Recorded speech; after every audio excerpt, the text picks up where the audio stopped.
आज के घर का खाना सीरीजेर सेकेंड एपिसोड তাই ভাবলাম আমার একটা সিম্পল কিন্তু ইয়েট টেস্টি একটা রেসিপি তোমাদের সাথে শেয়ার করি। আমি বানিয়েছিলাম লুচি আর মাংস, তার সাথে পায়েসটা অলরেডি বানানো ছিল।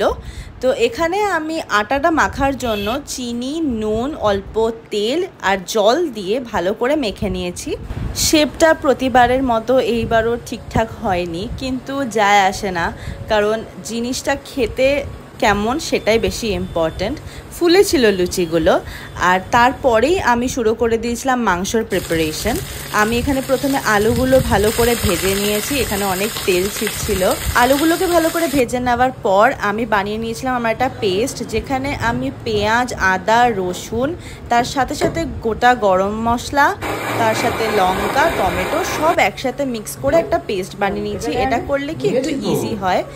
তেলের মধ্যে পেস্টটাকে দিয়ে ভালো করে কষিয়ে নেওয়ার পর আমি এখানে প্রতিটা মশলা অ্যাড করে দিচ্ছি। হলুদ, লাল লঙ্কার গুঁড়ো, ধনে, জিরে, প্রতিটা গুঁড়োই আমি এখানে পরপর অ্যাড করেছি। ভালো করে কষালেই কিন্তু মাংসের টেস্টটা ভালো হয়। জাস্ট তুমি মশলাগুলো অ্যাড করে দিচ্ছ আর জল ঢেলে দিচ্ছ, ওভাবে কিন্তু হবে না।